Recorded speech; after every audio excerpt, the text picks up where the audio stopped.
What's up, Night Owl? Steely here, back with another Virulent review, this time of the best Star Wars game we've seen in a while, Jedi Fallen Order. Fallen Order places you in the Star Wars universe shortly after the events of Episode 3, but before the events of Episode 4. The time period where the Jedi were nearly wiped out and the rest of them are in hiding while the Empire expands its grasp. You play as one of those Jedi who are in hiding, Cal Kestis, who is portrayed by Cameron Monaghan, who you may know as Ian Gallagher from Shameless. Cal is discovered as a Jedi after an accident causes him to use his Force powers to save his friend from falling to his death. From here, you're hunted by Imperial Inquisitors and you're saved by a former Jedi named Seer and her pilot, Grease.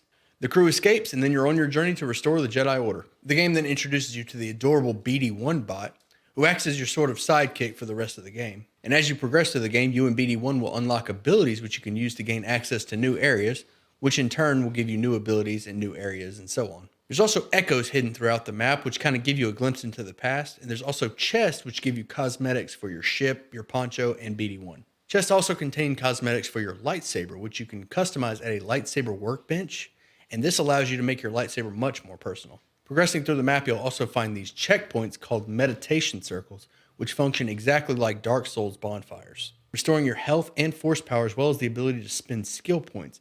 It also resets all of the enemies, so using these circles is a tactical decision. The movement and the action in this game is fantastic. Running along the walls and sliding down slopes looks and feels so good. The adrenaline really kicks in when lasers start flying past you and things start exploding as you slide.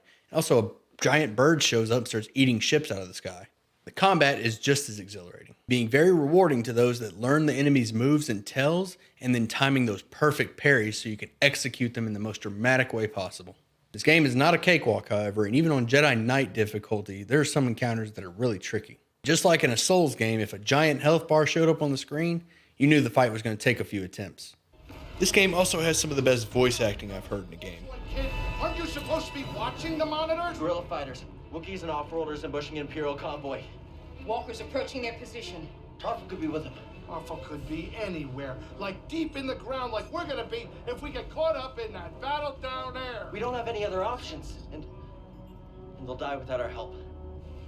I gotta say, this game checked all the right boxes. Great story, lovable characters, amazing voice acting, the music and the sound effects, engaging and challenging lightsaber combat, and stunning visuals. It's hard to say anything bad about this game, but it does have its minor issues. For one, the game isn't very well optimized. There are several graphical hiccups and glitches, and there's also locations in the game where you can get stuck in the terrain. The game never crashed on me though. Another small problem I have with this game is the length.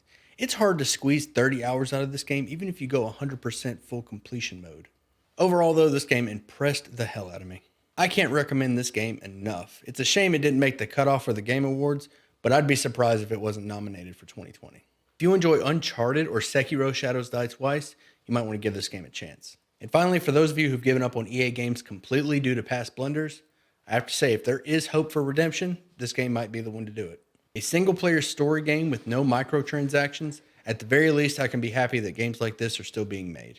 Hey, thanks for watching. I hope you enjoyed it. And if you did, you know how YouTube works. Hit those buttons, leave a comment down below. Let me know what game you want to see reviewed next. If you want to see these reviews take place live, I do stream on Twitch Monday through Friday, 6-10 p.m. Central Time, link in the description. Come by, ask questions, let me know what you think. And as always, I'll see you at sundown. Slow it. Wind. Okay. Slow. Get it. Woo! All right. Oh boy.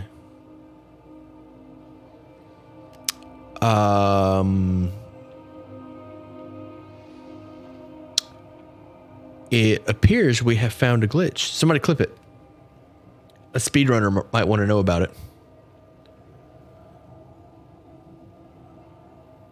Damn, I don't know how we get back.